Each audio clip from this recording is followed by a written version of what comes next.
Change is inevitable. Everything is in constant change. Time doesn't stop for anyone.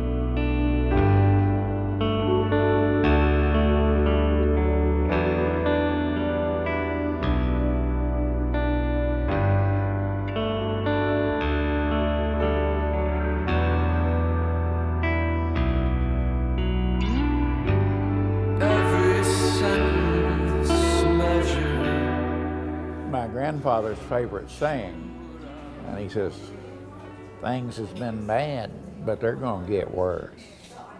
That was his favorite saying. And my grandmother said, there ain't nothing you can do about it.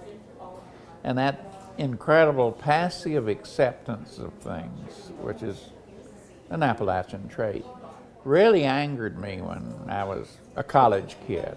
When you just let people take over and not even care what they do or question it, that's where we have problems. The university started acting on its own, and the community didn't feel a part of the university anymore.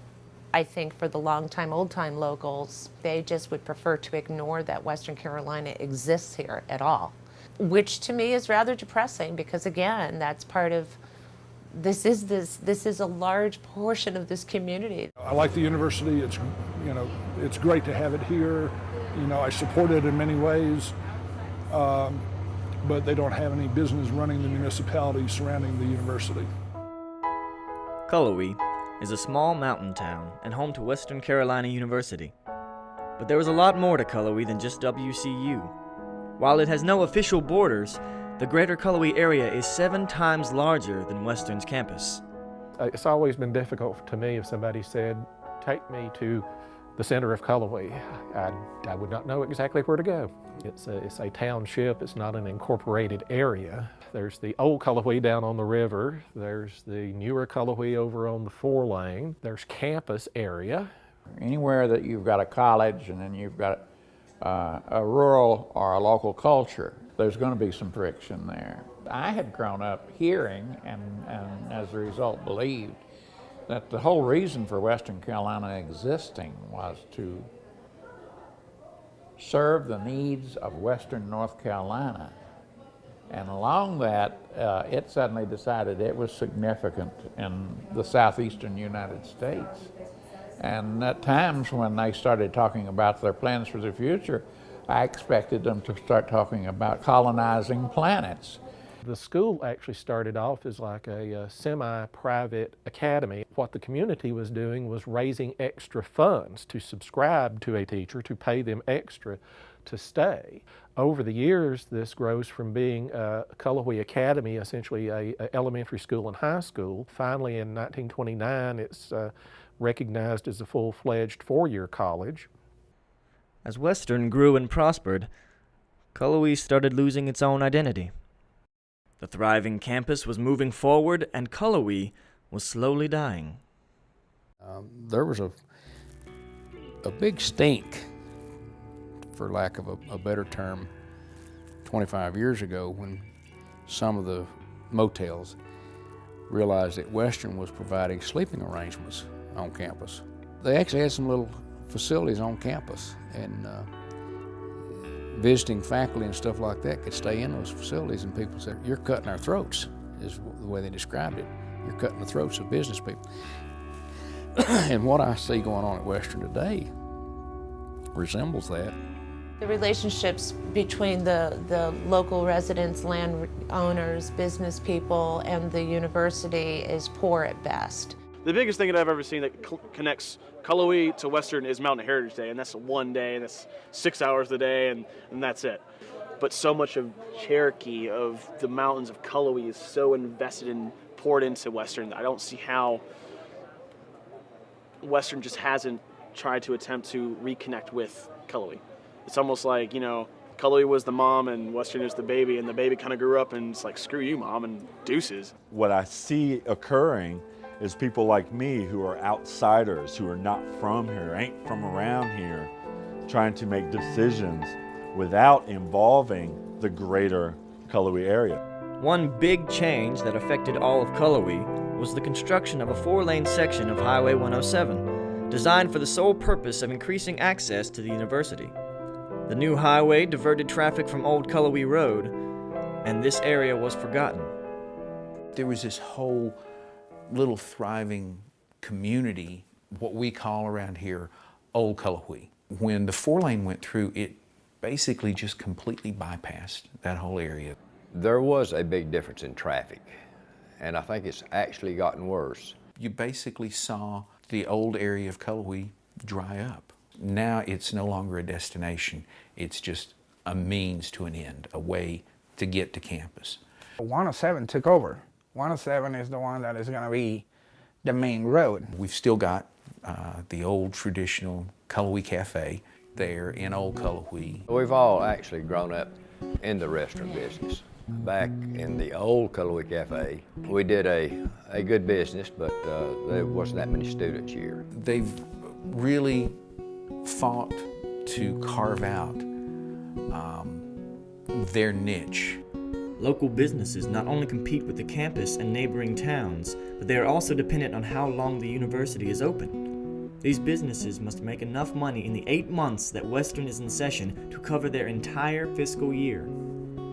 I think Western needs to stay involved in the lives of people right around them. Where is the original intent of the school? I'd like to see it go back to what it was, and that was to improve the life of mountain people. Each year, Western continues to expand. As a community, we must all be wary of the effects of growth, for our valley is precious.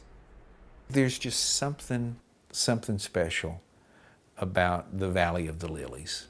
Maybe my kids will find a place here, maybe they won't. But if they don't find a place here, I think they'll carry with them a part of the mountains wherever they go. I believe that people are attached to mountains more than they are attached to other places. I think there's something about a mountain. I've taken them for granted for 19 years and never really looked at them.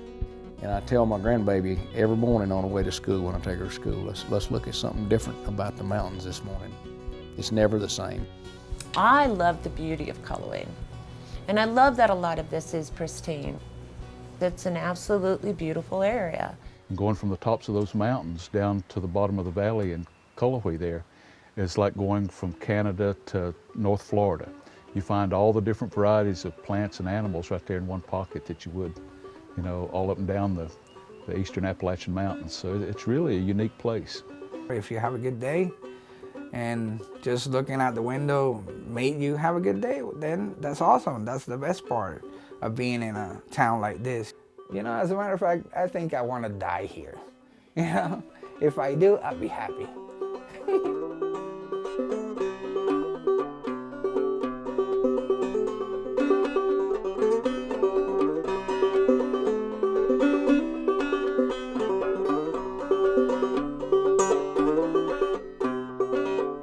At my gate, you're always welcome.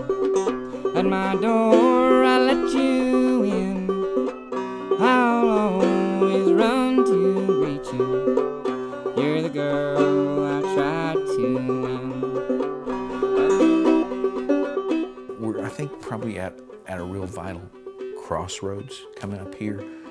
The people who live in Cullowhee are going to have to decide ultimately what they want to do. We need to define our terms as a community. We need to spell out a vision of what we would like our future to be like, what we would like our area to be like, if growth is what we want. We live side by side, and we have to work together to be a whole community. Our futures are intertwined, whether we want them to be or not. What is Cullowhee's future? I can't tell you. Again, that's up to you as the community to tell you, but I can tell you one thing, that if you don't know where you're going, any road will take you there. We need the locals, the landowners, the people who have a stake in this to work together. We all have more power than we seem to utilize a lot of times. And I think that there is going to be a lot of growth over a short amount of time. It's already begun. I know that the county's been working on efforts to build a greenway. It'd be a trail that pretty much follows the river, so it'd be flat. And you could get from town to town. And that's going to help a lot with community when you have locally a place that you can go and walk and hike. The river park is another one of those aspects that will be wonderful for community. There's a few entities on campus that would like to establish a river park, such as a boat docking area and picnic area and that kind of thing. I hope it's smart and savvy about its growth. I just hope it's not reckless and doesn't fight it. Fighting your growth is not the way to go. You know, embracing it and being wise about it, thinking ahead, being proactive. That's what's going to make this wonderful. I would like to see more people coming out, taking the small risk of speaking their mind in a more public forum than has been happening. You have to make sure that whatever it is that you have to say, it is said, because, what's the point of obviously, sitting around complaining that they didn't do something, but you didn't even show up to a meeting, or you never talk, or you never, I definitely believe that there's a lot of potential in Cullowhee. It's all here. It just needs to be fertilized and watered. It's all here. For anybody that cares and they love Cullowhee and they want to be here and enjoy having their family grow and everything, get more involved, try to at least, set an example. Hopefully more people realize that this is a beautiful place. This is a really great place to be. It might be little, and sometimes it might be a little bit boring because there's not the big flashy lights and everything of a big city, but that's the appeal. You can make change happen, or you can let it happen, but it's gonna happen either way. Without the collective voice of the community, Cullowhee may be lost. What is your voice telling you?